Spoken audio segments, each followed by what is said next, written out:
Today in this video we will learn about how to solve an error. No specific error was returned with the failed API call while creating mail IDs.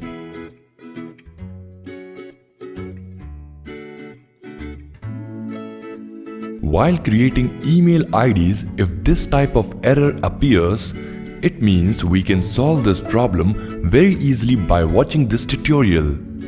Therefore, first of all log into cPanel and then go to File Manager section. Now here, check etc folder outside of public_HTML.